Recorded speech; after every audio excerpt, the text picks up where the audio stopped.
8 место. Население 47 800 человек.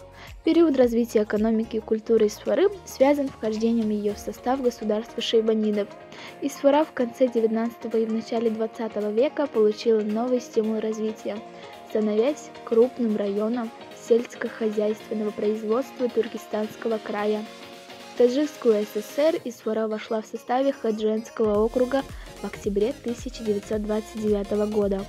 31 января 1977 года город подвергся мощному землетрясению с эпицентром в кишлаке Автобруй в 5 километрах от города, в результате которого кишлак был полностью разрушен.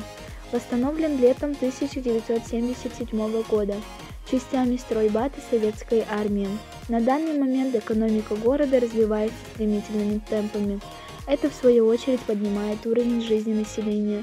Строится множество новых торгово-развлекательных центров, заводов по переработке сухофруктов, производству напитков.